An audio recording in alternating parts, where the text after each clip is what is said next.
welcome to another excellent TIAC playtesting night. Hey. Yeah, we got a lot of cool games here. And I'm here talking all about Age of Empires. So this talk is going to be a bit of a sandwich. I'm going to talk about the series, production behind it a little bit, and then I'll talk about my mod that I made, and basically inserted a post-mortem, going into the development some, but a post-mortem more or less on that mod. And then talk a little bit more about the series at the end, because the series has come a long way. I mean, heck, the series is like 26 years old at this point. So yeah, it's a series that stands the test of time. So yeah, getting started, I guess I should introduce myself. My name is Tim Johnson. Been in the industry for about 3.5 years, or really about 4 years. 3.5 years doing Unreal Engine programming at Virtual Heroes here in Raleigh. Had an internship before that, and then recently I left that and I'm doing my own thing as an indie, working on a racing game called Drift Boom Boom that it does exist. There's a demo that's got a long way to go. And my favorite game is Age of Empires.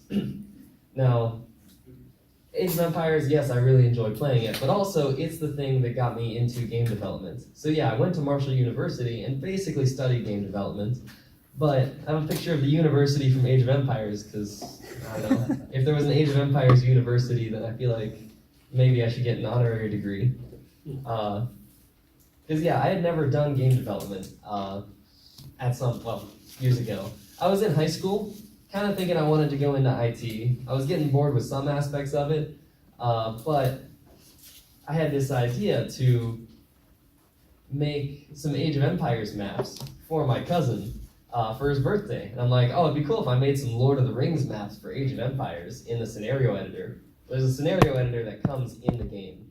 If you're not familiar with Age of Empires, I don't have good footage here, sorry, but it is a real-time strategy game, much like Command & Conquer or StarCraft or Warcraft. You have a top-down isometric view. You have a lot of units that you can command, and you can make them build stuff, you can make them go and fight. You're ultimately trying to, usually through combat, destroy everyone else on the map. So it takes place in ancient historical times. The first one is really ancient classical history, Greeks and Egyptians and Romans. The second game is the medieval era. You got knights and castles and stuff. The third game is colonial era. So they're coming to America, and there's a lot of Native American settlements that you can recruit some of them to join you. And yeah, and then there's a fourth game, much more recent than the other three.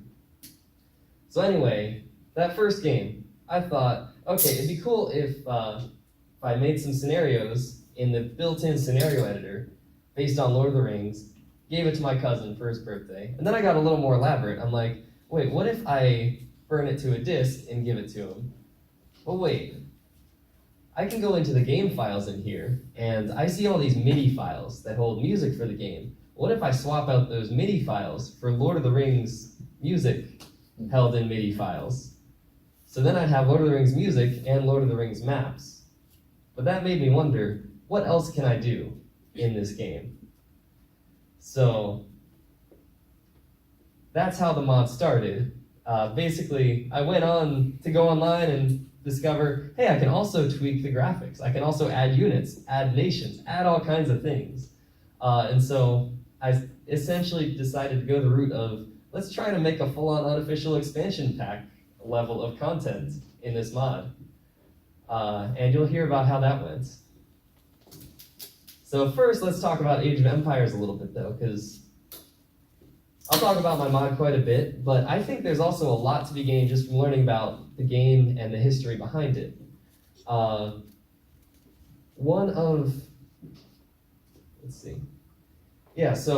isometric game, it came out in the late 90s. This guy named Tony Goodman was a very successful founder of Ensemble Corporation. They made software for businesses, and they programmed tools for businesses to use to crunch big numbers. And that's all well and good, but as that became more and more successful, he was like, well, now I have some resources, so I've always been super passionate about video games. Wonder if I could get into that business. And some of his top programmers were also really into video games, so he talked to them about starting work on a game engine. And so what you see on the left there is a screenshot from an early prototype of Age of Empires called Dawn of Man. They started working on stuff to render graphics. One of the reasons they wanted to jump in is because Windows was becoming a legit games platform, much more so than DOS. And he saw that, okay, on DOS we have to program all these like keyboard hardware interaction drivers ourselves. In Windows, a lot of that's handled for us, so it should be a lot easier to make games quickly. As well as other things like DirectX, making it easier to render graphics. And he's got all these great programmers working with him already, so let's pull some of those over. He was concerned though, because he didn't have game industry experience as much, so they recruited a little bit. Got this guy named Bruce Shelley and another guy, Sandy Peterson, that both worked at Microprose, which, if you were playing PC games in the 90s, you've heard of them. Some of their big games include all the Sid Meier's games from that time period. So Bruce Shelley was like the #2 guy working on Civilization and Railroad Tycoon. Sandy Peterson also worked there. Previously, he had worked at id before that. So got guys working on Doom and guys working on Civilization coming in to help bring their design chops and game industry expertise to the project. So since he had that successful business, funding wasn't too big an issue. But he focused a lot on culture and making sure he hired the right people, getting people who are really passionate about making games, but also just fun to work with, the people who are gonna be able to lead other people and follow leadership. So while they were growing as a team, they kept it as a very tight-knit team. In the bottom right, there's a picture from one of their all-hands meetings, and when it was a smaller company, they would every week have, okay, here's everyone together in one room having a meeting. So a lot of unity there. Another big thing was the play testing. So yeah, they had prototypes early on, but before they had digital prototypes, they would test things out, sometimes even make paper prototypes for certain concepts, even though it's a real-time strategy game. Because the idea was just test it as soon as possible. As soon as you have an idea, you think it's gonna be cool, test it. So the game evolved really radically from this development screenshot to the final game. There used to be mechanics like, oh, your food is going to diminish over time, and if you run out, you starve, which got removed in favor of more traditional RTS-like mechanics. But even as the game progressed, they had playtests involving, again, the whole company, piece by piece. When the company got a little bigger, they had things like, okay, programmers, you're all going to playtest today. Artists, you're all going to playtest today. Wednesday, okay, it's accounting and marketing, HR, all of you guys go in and playtest. And even some of the people who may not have been as much into games, they had them playtest to make sure they had a fun game that appealed to a lot of different people. And once they released the game, it actually did appeal to a lot more people than they anticipated. They were making something that was very easy to understand, ancient empires fighting each other, and trying to drum it up and get Microsoft behind the marketing. Microsoft had some really powerful marketing chops back in the day for games. And so they did release it. It was a huge hit. And there we go. Yeah, so part of the reason they worked with Microsoft was for the broad reach. And at some point, they actually made up like more than 50% of Microsoft's games revenue was solely from Age of Empires. So they had a strong team, cohesive team. They all loved working with each other and playing their own game constantly before releasing anything. So after Age 1, they started working on Age of Empires 2, but it was going to take too long, so they made an expansion for Age of Empires 1 instead, and then made Age of Empires 2, and that turned out to be like one of the greatest games of all time. To this day, Age of Empires 2 came out in '99, is kind of the crown jewel of the series, and has been re-released a dozen times, but since this company was hot stuff, Age of Empires 2 got some ports to even DS and PS2. There was a Star Wars RTS that just used the same engine as Age of Empires, and I want to talk about that engine a little bit. So one of the things when you're a company, you have technology. Game development as a whole, I like to say it's technology, it's also art, it's also business. On the tech side, it's amazing when you can reuse things. So they made the engine from the ground up for the first Age of Empires game. For the second game, they already have an engine. It has pathfinding, it has fog of war, it has units that move around and have abilities and stuff. So you're starting from the finish line, basically. So that's why after 3 years on the first game, they could then, in 2 years, make a game that totally eclipses that first game.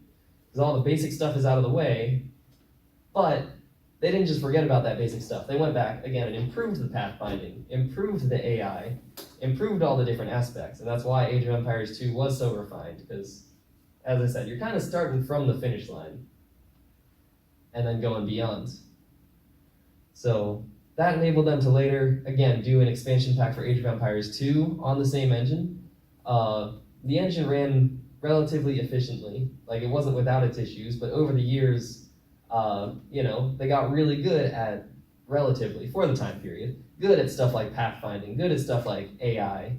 And that is actually a big part of the reason Microsoft decided to purchase them at a pretty premium price, because, yeah, you could take all this technology. Microsoft owns the rights to Age of Empires, so Microsoft could have taken this game and had someone else work on it, but you have Ensemble, where these people have been working on this stuff from the ground up and have years of experience working on the advanced pieces of the engine that no one else could really do. So, and it's been updated by them over and over. But we get into the early 2000s and things start getting all 3D. Heck, in the 90s, things started getting all 3D. I'll talk a little bit about how the graphics work, but even though Age of Empires kind of looks 3D, it is, for the most part, a 2D game. You have flat sprites, two-dimensional sprites that move around, and it's just shots of them at different angles.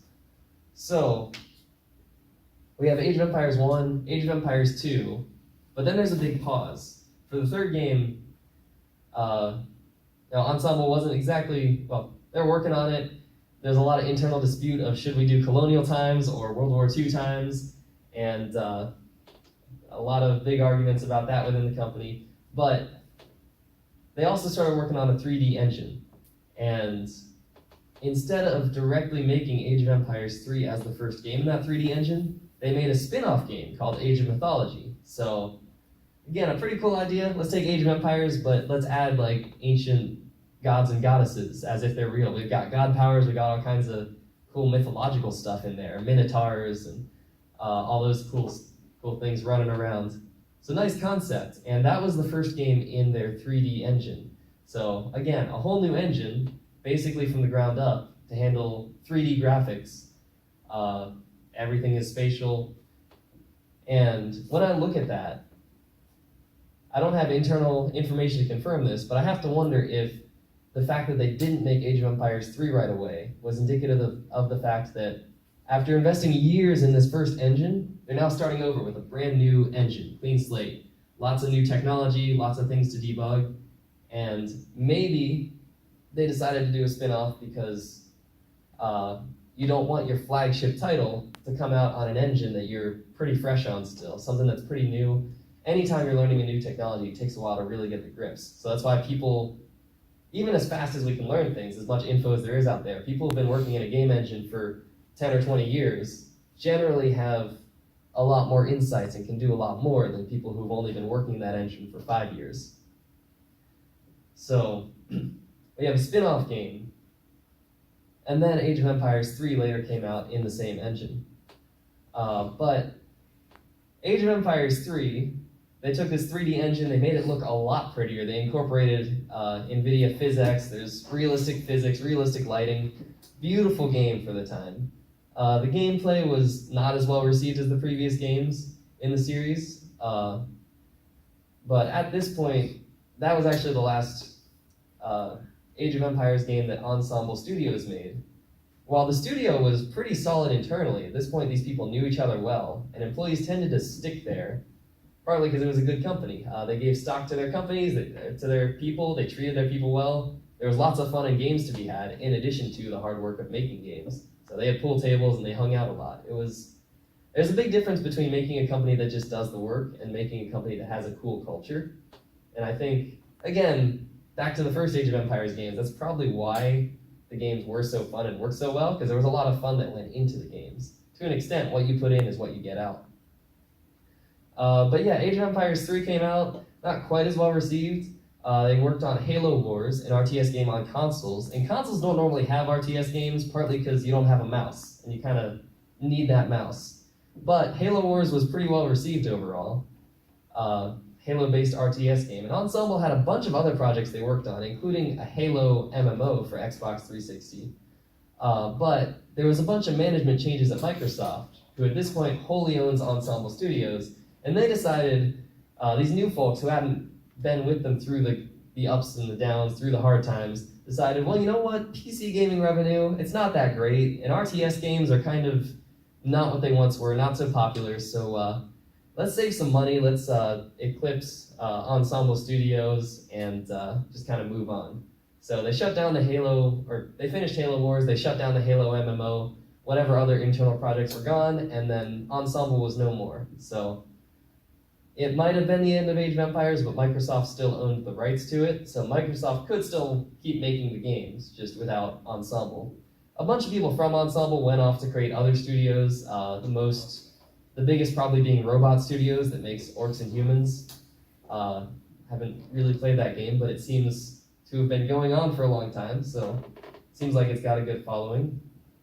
And yeah, following that, sure, there was some, at the time Age of Empires 3 came out, there was a little document teasing at a World War II game and then a futuristic RTS game in the Age of Empires series. But without Ensemble, we didn't really get follow-up for that.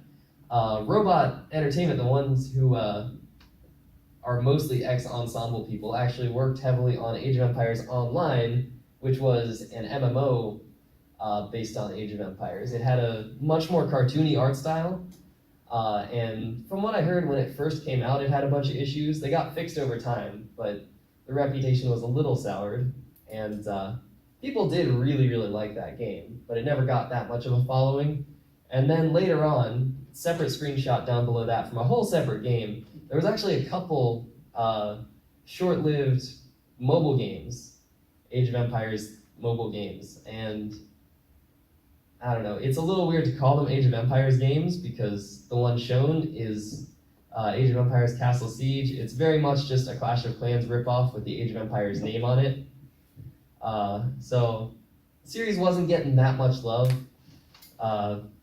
Yeah, just kind of, the games felt a little like cash grabs and we weren't getting much. Obviously the original people who set up this franchise no longer existed in the form that they did, and they didn't have control over anything. So at some point in here, I start working on my mod. So this is the middle portion of the sandwich. Me actually making this mod. So I get this game, Age of Empires, it's amazing. I go on like multiplayer, online servers are down, they've been down for like 10 years at this point. It's an old game by the time I start working on this mod. But as I mentioned, I had all these ideas of what to make for my cousin. I don't think we need that slide, just showing Age of Empires trailer. But yeah, Age of Empires, RTS game about ancient empires, Lord of the Rings, what better combination could there be? As a huge Lord of the Rings fan, really the movies got me into it, but I like the books as well. There's a lot of content in there that I thought could be brought into a cool mod. And at the very beginning, I thought, what if I don't get that far in making this before my cousin's birthday? It was coming up in March, I think it was like October or something at the time. And so I actually had a really good idea that I look back on and I'm like, why don't I plan all my projects this way? It was to do the whole thing in phases. I broke down all the work into 5 distinct pieces.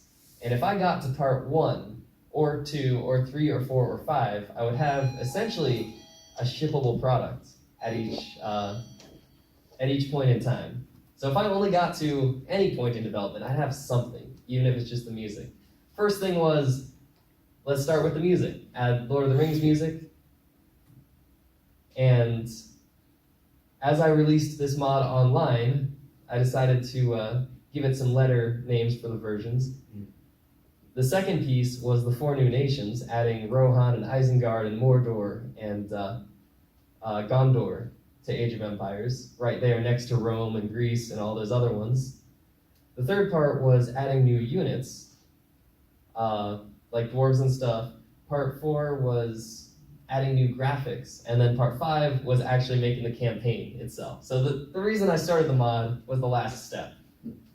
But I thought it was a good idea, because if I made the campaign first, and then later on added the new nations, I'd have to go and redo the campaigns with the new nations. Made the campaign first, added the, new units, then again, I'd have to go redo the campaigns. If I added new graphics, but I didn't have any new units, then those graphics are useless. They're not going to show up in the game anywhere. So, yeah, again, sometimes I mess up when I'm planning things in more recent times, and I'm like, dang, I should have done that. So, this is very much what went well. In overtime, I released it online. It did take a lot longer than planned. I ultimately completed it, what is shown here. However, it took about 5 years total. It did not take 5 months. So, yeah, thanks. I mean, good that I finished it, but obviously I had no idea what I was going into at the time. But the project planning, the order of it did go well. Because even releasing online, I had, okay, here's something cool. And then a little later, here's something cool. And releasing things was a good motivation to keep going. Another thing I learned is that even though things start out very simple when you're doing folder, so yeah, postmortems generally go what went well, what was it, what went well, what didn't go well, I guess things to carry forward. So yeah, in the what went well section was file organization. Initially, it just kind of ballooned, because yeah, what starts out as that ends up like this. You've got 10 million things, and it's kind of hard to figure out what's where. But pretty early on, I realized, oh, this is getting messy. It's getting hard to find things. So I started adhering to a relatively strict organization of making folders for individual pieces and trying to put them in places that made sense. So yeah, there are a lot of folders, and this was just me working on it, so I didn't have other people to keep discipline on this as well. But anything that's AI, it goes in the AI folder. Anything that has to do with hex editing, it goes in the hex folder. Magic. Anything that is units goes in the units folder. I guess there's some things that could go in between or random places. Graphical editing, all the graphic things went in there. It was a big folder. But overall, it helped keep things clean. And even as I kept coming back to this mod, after 5 months not working on it, 3 months not working on it, whatever it was, I can go in and find things relatively quickly. Yeah, and the fact that it's a 2.2 gigabyte folder might not sound like much, but consider the fact that the original game, the official game, was 213 megabytes. So my folder with all the source for my mod and all the related info is 10 times the size of the game. And then on my computer, I didn't have version control, but one thing that worked well was I was good about backing up files, because I ran in early on about, oh, I've messed this up. What do I do now? I can try and manually undo all the things I've done to a file that for instance, cause the game to crash, but that's often a losing battle. So I ended up reinstalling the game, starting fresh, reapplying things. So I got pretty good about, okay, let's copy the whole folder and then do stuff. And before doing anything else that's big, let's test it, and then let's copy the whole folder again. So I had a bunch of backups. I had different versions of the game I could go back and refer to. So that went pretty well. I had a change log. That didn't really do squat for me. I guess it was nice for just taking notes and keeping myself accountable that, okay, I have done things, but it was too detailed to really be useful. It got less detailed over time. So saying, oh, I edited string number 6002 on this DLL file, that's not really going to do much. But knowing overall, I guess the notes further higher up, change some random stuff. No, that's still pretty specific. So anyway, yeah. This is probably not going to be too relevant to game development nowadays, but it's just incredibly cool. So Age of Empires came on a CD. And one of the cool things you can do with CDs is play music. it became relatively common at that time period to have a game CD where half the CD is data and half the CD is music. And that's how Age of Empires worked. So if you look closely at the CD, you can actually see, okay, here's, at the beginning, there's info about the tracks. Where is everything located on the CD? And then at some point, we start the actual, it's a music CD, start the actual music. This says, oh, if you want song 3, go here. And very much like a vinyl record, it's just data going from the inside to the outside. It is little tiny grooves etched by a laser. Pits and flats. So yeah, Age of Empires. The game is only 218 megabytes. You can fit more on a CD. So, to have some high quality music, they had info about the CD tracks, also info for Windows about there are files on this disk. One of them took up about half the CD, and then there's a break. The other half is the game files, or I don't know which one came first, but half and half sort of deal. So when you're playing the game, you can install all the files, and then while the game is playing, it plays whatever audio is on your CD. So as a little fun thing, if you put another CD in your CD drive, Age of Empires will play the music from that CD based on whatever track number it requests. So victory song, third song. If that's Final Countdown, then it'll play Final Countdown in the game. But speaking of CDs, Age of Empires was a single-player game. It was also a multiplayer game. And since they tested at multiplayer so much, of course, that's really important to them. And the idea of buying a game and only being able to play it single player, to this day infuriates a lot of people. They're like, oh, why aren't there more couch co-op games? Why do I have to buy this game twice to play it with my friend? And back in the 90s, there were a few solutions to this, even on PC. So at Age of Empires, what they did was you can play single player, but you need the disc. For multiplayer, you can actually go online and join a lobby without the disc once the game is installed on your PC. You only need one disc per 3 people. So, if you have one CD, I can install it, I can give it to my friend, they can install it, and then they can give back the disc, hopefully, and then we play online. They don't have a CD, but we can still play multiplayer with 2 of us or 3 of us. But then, you may wonder, how do you get music? If there's no CD, and the music comes from the CD, this is something I just think is really cool. Probably not too relevant to modern game development, aside from work with the technology you got, work with the platforms you got. But in addition to the CD quality music on the disc, in the file portion of it, there was also some MIDI files, which are extremely, extremely tiny file size music files. And they kind of work like digital sheet music. It just says, okay, a trumpet plays these notes. A drum plays this beat. And so instead of having a recorded sound sample that's hundreds of samples a second, it's just info on this thing this long, this instrument this long, and at this time. So very small file, and your computer is essentially using a virtual orchestra to replay that. It's got kind of a charm to it, but overall the sound quality is not that good, which is why you still want the CD version if you can. But yeah, if you don't have a disc, it'll just pull those MIDI files out of your hard drive. So as I'm working on my mod, I had both a MIDI soundtrack, and for the disc that I gave my cousin, there was a CD soundtrack as well, of a little higher quality music.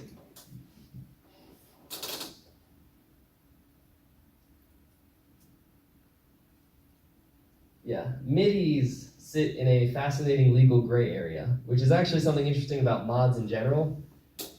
They're not exactly legally sanctioned most of the time, but many companies don't really care.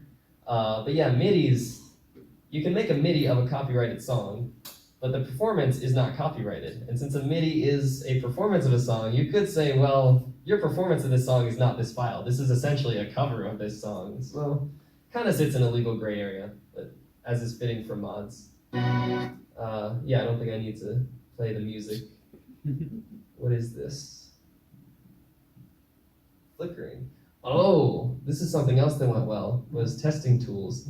So there's a lot of cheat codes. You can't see me typing them in, but of course, a lot of old game cheat codes were put in there for testing purposes. What else I did, what showed right before this game, was a tool specifically designed to change the speed of Age of Empires. It changes the game speed to crazy fast. So now the game is running way faster than the fastest speed you can set in the game. Now, why do I want to do that, aside from the fact that it's cool? This is actually a video of me testing AIs in the game. So, the fact that there were so many fan-made tools online really is what enabled me to make this mod. There's good communities making good tools, and yeah, the speed editor being one of them. So when I'm working on AIs, Age of Empires has three things: personality files, AI files, and play files. The play files are the micro. It's okay, I have 5 soldiers, how am I going to use them in a battle with you? The AI files are kind of the in-between, more macro strategies. So what buildings do I build, what order do I build them in, how much resources should I collect, and what should I prioritize? So, as I'm adding 4 new nations with later on adding unique units and technologies, I want the AI to be able to use this too. So I gotta copy their AI files and edit it to use all my new stuff, but then to test it, I do something like this. And it runs the game super fast. I just view the whole map and keep a bird's eye view on it, so I can see, okay, is this civilization getting stuck in the Stone Age? No, they're going up. Is this guy not doing well? Well, why is he not doing well? Is it because he didn't build something properly, or is it because he's getting wrecked by his neighbor? In which case, that's kind of acceptable. Unless there's a nation that's getting wrecked over and over, then I want to go back and fix that. Try to make them a little stronger. But one of the big lessons here is think about your tools. In game time, it's at about 48 minutes at this point. So this is 48 minutes worth of game time testing done in like 2 minutes. If something is taking really long in your development, you really should consider searching for a tool. And that is a big takeaway for indie development or any development at this point in time. And like I said, these community-made tools were incredible, and the only reason I could get so far in this mod. I'll just keep talking over this because it's a nice little footage. But yeah, there was a tool to edit the data in Age of Empires that allowed me to add new civilizations, and it allowed me later on to add new units and technologies, and then integrate the graphics for those technologies, or units and stuff. A separate tool that can decompress the graphics into kind of human viewable files, and I can export them as PNGs, and then I can import PNGs to add new sprite sets to the game. Again, just community-made tools that unpack proprietary things. I believe at least 1 or 2 of these tools was worked on by an ex-Ensemble employee at some point in time. Yeah, so very helpful stuff. But I mentioned that thing that, let's see, it's still going, that let me add new civilizations and stuff. It was a command line tool. It's a 16-bit tool. It doesn't work on 64-bit Windows, so if you have basically any Windows 10 machine, it just straight up does not work. It was also command line, but it worked in batches. So I had to open these dozens of text files, find the lines of data I wanted to edit, move those lines into a patches.txt file, and then run through a batch to import that patches file into, basically recompress it into a new data file, which took a few minutes. It looked super cool because I had this command line thing running on my screen. I'm like, cool, I'm a hacker. But it took a long time. And then it exported the file, and then I could take that file, put it in the game, launch the game, and test it. And it was cool. The fact it worked and I could add new civilizations was amazing.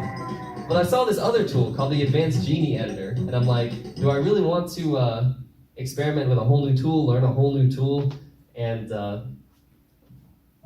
yeah, do something completely different? And here we go. In the top right, you can see that command line tool, super cool. In the bottom center is the Advanced Genie Editor. Now it has a graphical user interface, which is a big plus for starters. I don't have to parse through 100 data files. And there's a lot more human readable info in it. So instead of looking at a number, looking up a chart, and then digging through to find that number, I can just see what things are. And there's a bunch of tabs that control different aspects of the game. So switching to a better tool was worth another learning curve. It didn't take nearly as long to learn, and when I got to the point of adding new units, okay, I'm throwing something in, I'm trying to give it some wacky ability that wasn't in the game. I launch the game, it just crashes. That's one downside to modding. You don't have advanced debugging tools, so when it crashes, it just crashes. I don't know what I did, I don't know why it's wrong. But sometimes it does produce some interesting need for workarounds. Game development in general is constrained, so to a degree that is helpful, knowing, okay, I can't do this, let me just try another workaround. But I will say, as a downside, as a programmer, you get in trouble sometimes when you just use goofy workarounds instead of fixing the root of the issue. So that is a disparity between modding and other game developments. Yeah, another neat thing though about doing this modding was in that tool I got all these different tabs that represent different things. One of them shows all the units in the game. One of them shows all the technologies that you can research. One of them is just the effects that the technologies have. So it's like, okay, a technology has effects. It can have one or more. A unit can have buttons that can hold like a research, and then that can hold an effect, and down the line. And I thought it was neat just seeing how the game was put together. Later on when I got to college and started learning object-oriented programming, I had all these moments where I'm like, oh, that's how Age of Empires worked. It had all these things that were objects, and these objects have all these properties, and you know that if it's this object, it'll have this property, and these objects reference other objects, and so it was kind of cool. And if I was to program a real-time strategy game now, knowing how Age of Empires is put together would very, very heavily affect how I would program an RTS game, just from seeing the guts of it, even though I haven't actually seen the source code at any point in time.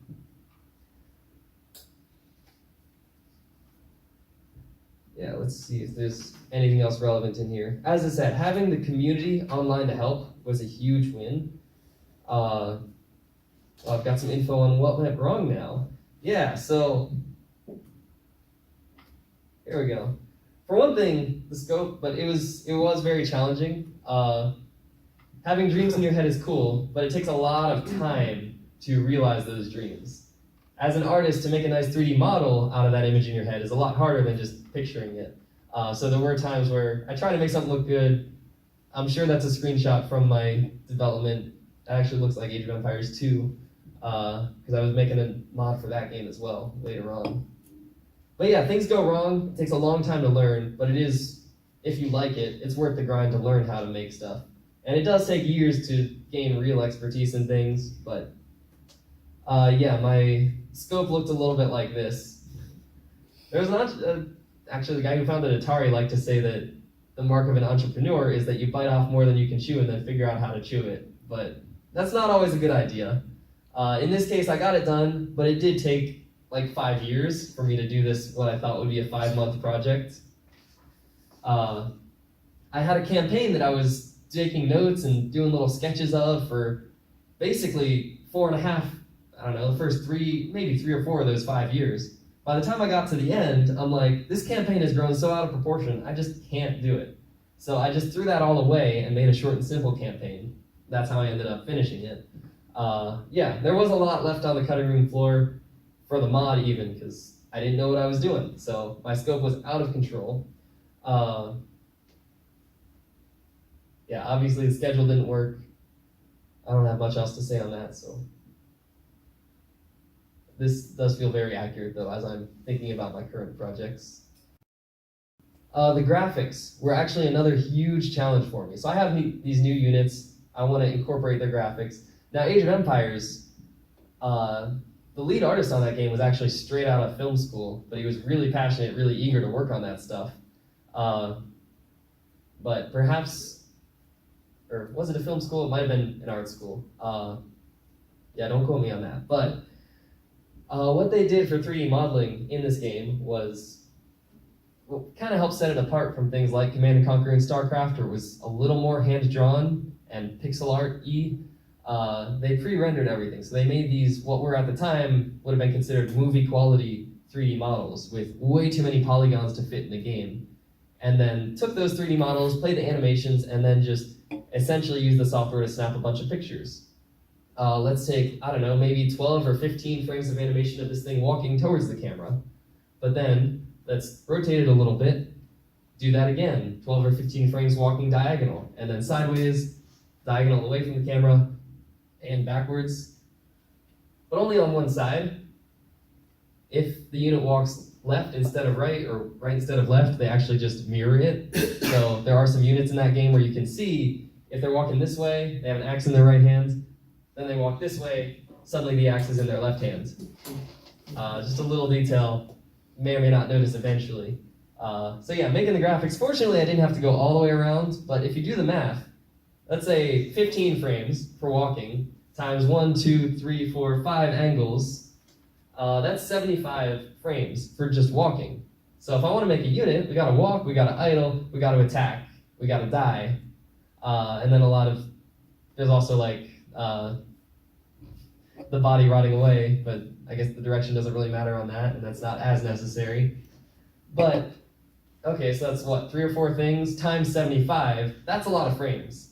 I didn't know how to 3D model. I could edit images and manipulate images and do individual sprites, but for hundreds, cumulatively maybe thousands, but hundreds of sprites, that's not really feasible. And it definitely wouldn't look photoreal as this with the lighting and the angles and stuff. So I was trying to find other people online and among my friends who would be interested in doing art, but ultimately I didn't find anyone who was, there was one guy who was actually kind of interested. He tried it out, and he's like, all right, this game really is just too challenging for me to try and make art that fits into it. So I was basically on my own. One of the solutions I did for that, let's skip ahead here, is these are some men, some hobbits, and dwarves. To keep the art style consistent with the game, they're basically just resized units. So we have a little resized farmer that represents a hobbit. They look pretty funny when they're walking around, because it's the same as the people. Hobbits are relatively human proportioned, but just little tiny, walking around. And then dwarves, which are just very stout, so they're wider, they're just basically crunched down this way. And it works well enough, because like I said, it fits the art style of the game. I also had used a lot of unused and reused graphics. So that battering ram is from Age of Empires 2. Close enough. I bring it in, change the color palette, because Age of Empires 1 has a different color palette, but overall pretty similar, and because it's already 256 colors, it worked well.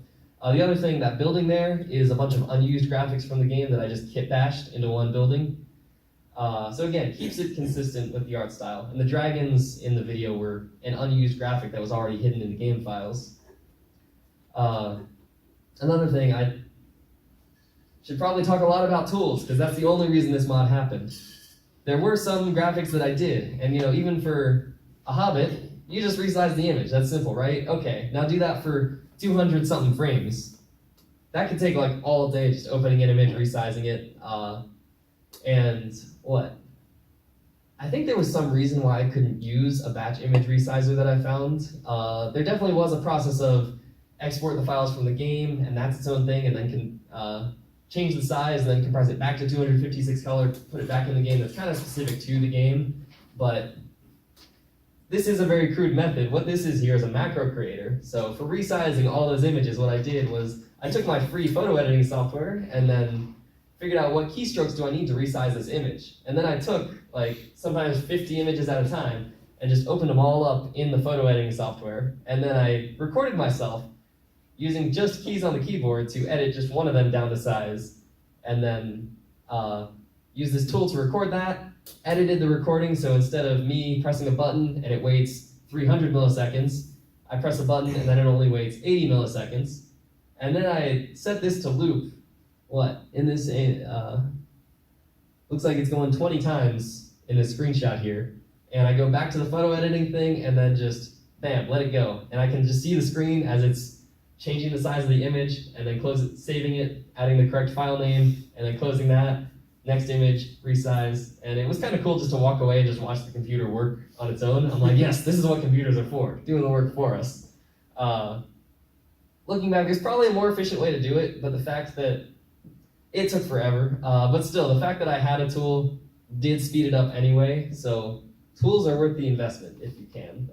If I could have afforded it, maybe a batch picture editor would have been better. So yeah, that's a lot of things. Oh yeah, the other thing, I guess I don't have a good image for this, is overworking. I did overwork a bit on this. There was a point where I just really wanted to get this thing done because it was taking probably 2 years plus at that point. And I have a lot of respect for Moonlighters. At the time, I was doing a 40-hour job and then routine, had a life routine, and I would just work on this mod, and there was a point where I just really, really wanted to get it done. So I put in time even at lunch at work, and then after work, started staying up way too late working on it, and then had to wake up at 6 a.m. and do it all again, but that was not sustainable. And there was a point, when this was combined with some other things, there was a point that I ended up in the hospital that was pretty dang bad. So determination, you really need it to push through and get something done, but you do need to balance that. Make sure you don't overwork yourself. I mean, obviously, this wasn't the sole thing. There was something else, other stuff going on in life too, but you don't want to end up in the hospital or end up just getting burnt out to the point you can't do anything in game dev. So you do have to take breaks. You do have to just understand that this stuff will take some time. Even in the best of circumstances, game dev is hard, and it, no matter what team you're working with, no matter what technology you're using, game development is hard, but it can also be really fun and really rewarding. So also balance that getting work done with goofing off and having fun. Because as I said, I think that's a big part of the reason Age of Empires worked, is the team had fun with each other, making the game, playing the game. Speaking of Age of Empires, I guess, yeah, there's my finished mod, was on Age of Empires Heaven, the forums. Has a few thousand downloads there. I don't know, there's other pieces I could talk about, but I probably am going over time already.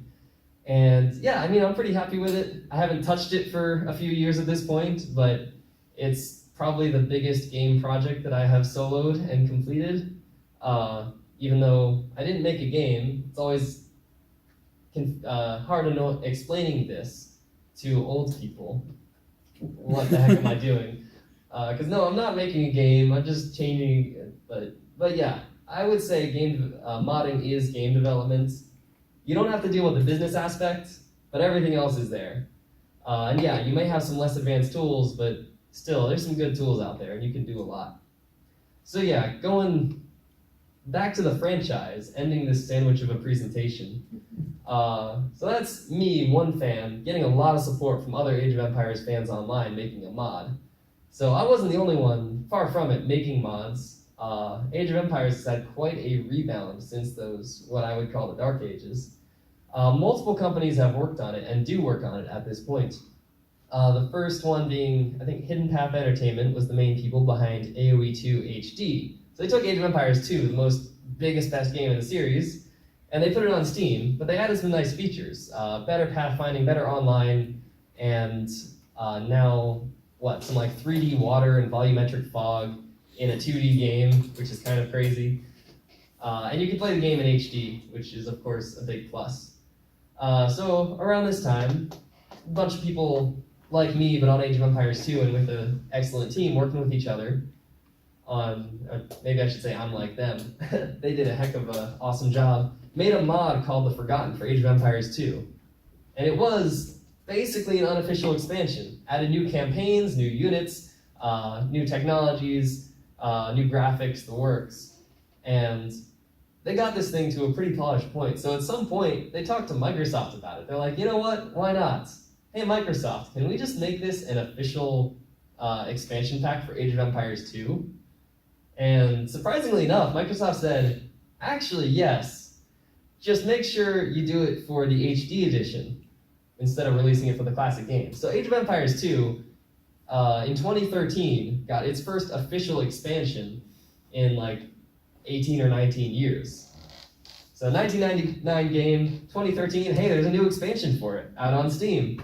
And it just kind of built from there. There's another company called Tantalus Media that's been working on the franchise. I think they specialize more on the 3D games in that other engine, I forget the name of, with Age of Mythology and Age of Empires 3. So they made Age of Mythology Extended Edition, put it on Steam. Hidden Path might have worked on it too. And then, yeah, so Forgotten Empires, the last piece of their story is they actually did incorporate as a studio then, many of them working remote all over the world. And at this point, they are the main, basically maintainers and updaters and making new content for the classic Age of Empires game in the old engine, the 2D engine. So they're a legit company now, Forgotten Empires, making Age of Empires. That was previously just a modding group. Now they're like the company to go to for that game, working under Microsoft. And then there was an announcement for Age of Empires 4, which to lead up to that, they did definitive editions of the first 3 games. So the first 2 games in the old engine, and then 3 in that newer 3D engine, and then 4 was actually being made by Relic Entertainment in the same engine they used for the World War II game Company of Heroes. So Microsoft saw them, hey Relic, you do good RTS games, modern RTS games, make Age of Empires 4 for us. So Microsoft really did a good thing there in, okay, let's choose a company that makes good RTS games and cares about their products to make Age 4. Obviously Ensemble didn't exist anymore. But the other 3 games, those other 3 companies I mentioned, worked together to make those happen. And they made a very interesting move. I think after Age of Empires 2 HD is on Steam for years, getting updates and getting more expansions, for Age of Empires Definitive Edition, they didn't use that version of the engine at all. After, I don't know, at that point, like, approaching 20 years of building on this engine, they decided, let's not use that. Let's go back to 1997, 1998, and take the original Age of Empires 1 engine, and then build on that to make the game. They experimented also with doing it in a new engine, but it didn't feel right. Look and feel were very important, so okay. The classic version of the engine though, let's get rid of even the features we added for Age of Empires 2 in 99. So super, super crude and basic. Now why would you throw all that away, except for the fact that, as I said, this engine's got almost 20 years of different developers, at this point different companies, working on it and adding things. My theory is it probably got messy somewhere along the way. They had a lot of hacks, a lot of workarounds, a lot of things that were held together with duct tape on the back end, and they needed to overhaul a lot of things deeply. So they went back to the cleaner code base from 97 and just started from there, rebuilt, oftentimes rebuilding a lot of those features that were added later, just in that original version of the engine, producing a much more clean code base. They released Age of Empires 1 first. Definitive Edition had a slightly rocky launch. I like it quite a bit. I think it's pretty awesome. But there were some issues, and they updated it quite a bit coming out. But while I was very surprised they even released that game, because it's not nearly as popular as 2, by the time they did 2, not only had they done all those overhauls to the old engine, but they had Age 1 Definitive Edition as a practice round. Kind of like that thing with Age of Mythologies. Let's make a less important game before working on this flagship title. So Age of Empires 2 DE came out, way smoother than AoE 1 DE at launch. And there were some criticisms with online and stuff that they continued to patch and improve. But overall, very nice game, very smooth, ran very well. And it wouldn't have run so smooth if they hadn't had their practice round with the first Definitive Edition. And then 3 and 4 was pretty well received as well. Age 2 is actually coming back to consoles as well, or for the first time properly rather. Kind of feels in line with that old Halo Wars thing, the fact that Age 2 would come out on consoles and actually get some good reviews. So some people wonder if Age of Empires at this point has, with all that money Microsoft put into those definitive editions and 4, kind of revived the whole genre of RTS. Time will tell. Even though Age of Empires is not the most well-known franchise, I don't know, I guess maybe just for people under a certain age. I feel like most people I talk to on the street never heard of it, but 2 Definitive Edition is 58th on Steam as of 3 a.m. like a week ago when I checked. Age of Empires 4 and the old Steam AoE 2 and Age 3 and Age Mythology are also on the list. You'll notice Age of Empires 1 is missing. So, it's the least popular in the series, but it's my favorite, and even that game is popular in Vietnam, where the average income is about $2,000 a year. We have hundreds of thousands of dollars cumulatively over time awarded in competitive tournaments in Vietnam. They still use the CD version and play it the old way, but very popular game over there. Who would have thought? That's what happens when you put a lot of love into a game. So, yeah, boring summary slide. As I said, modding is game development, and I would invest heavily, and I do invest heavily in my indie game development in the right tools, because they're worth the time. They're worth the time you save, even if they cost a chunk of money. Game development is always hard, but it's awesome, partly because it's accessible to everyone. Don't burn out, do things in a balanced way, and yeah, have a lot of fun. What you put in is kind of what you'll get out. Having a great culture in the game, and in the community, and in your development team as well, is a huge deal. So, hopefully, some of that is helpful as you all develop games. Maybe just reminders of what you already knew. Maybe just another story. I like old stories because you can learn a lot from history. It's a big part of why I like Age of Empires. But yeah, that's all I got. Thanks. That's actually not all I got. I got another slide. Forgot about that. But yeah, thanks.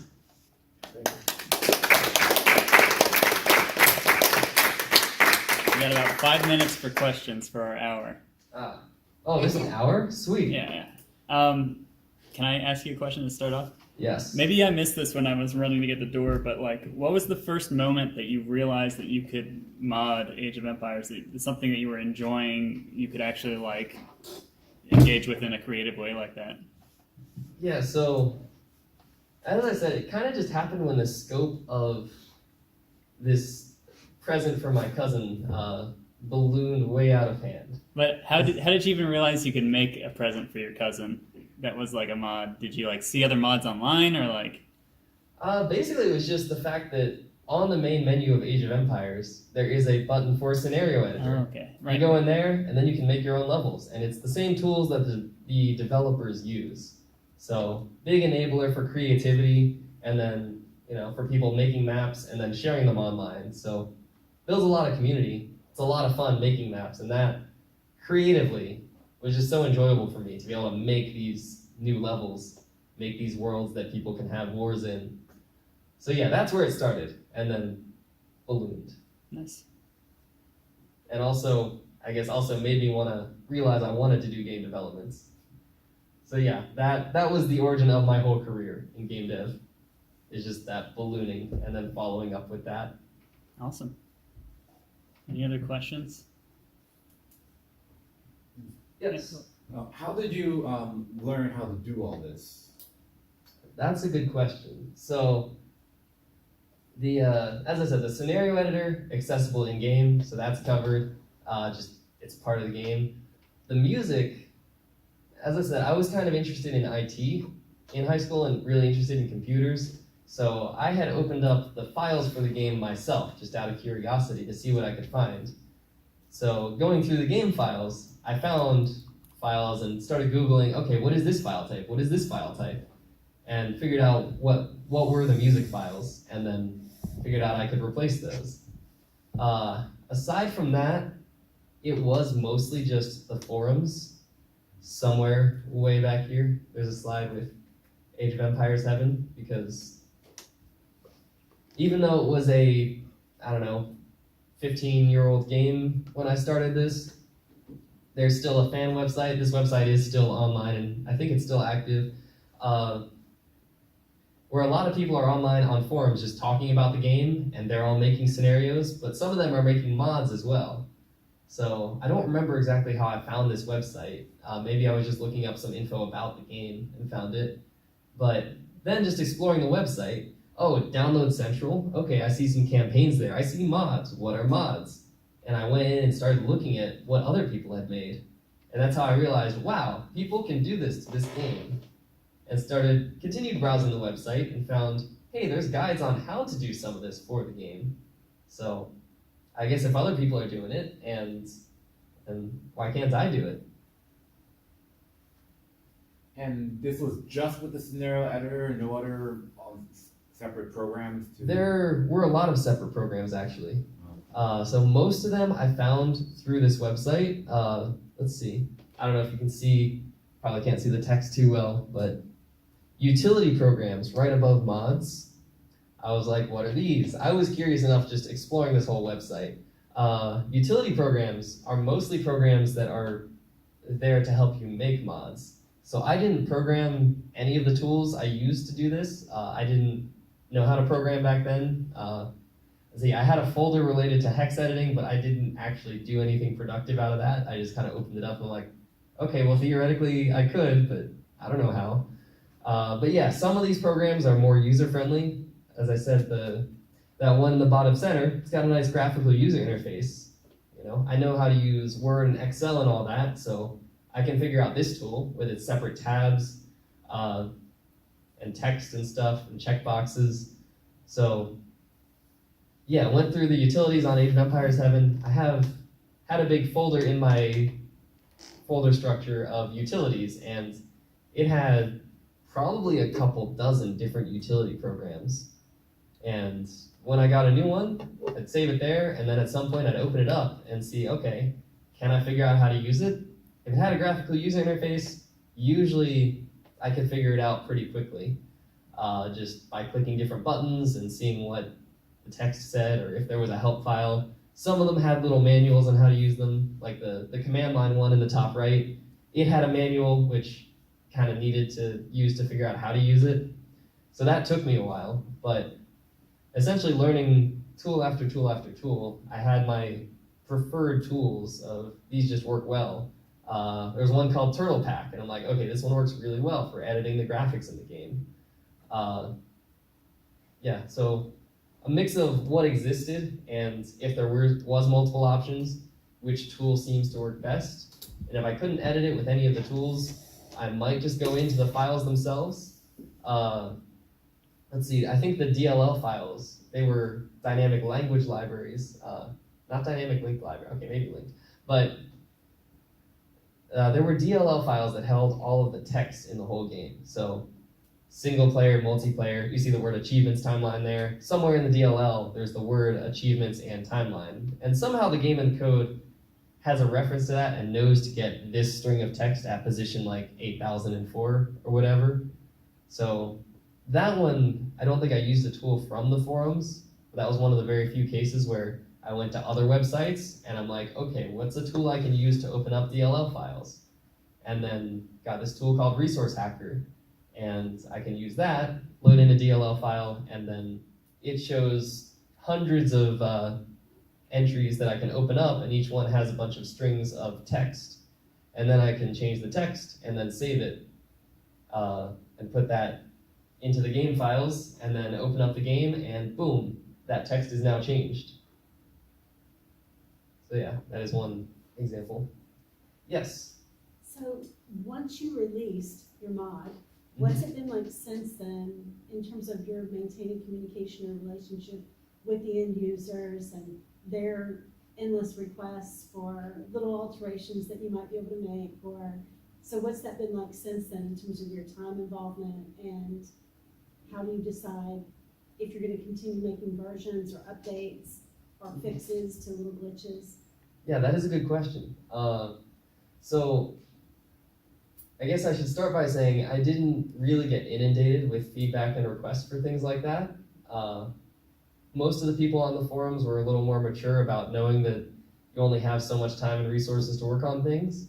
But there were some people asking for help on how to install it. I generally showed up pretty quick and gave them advice.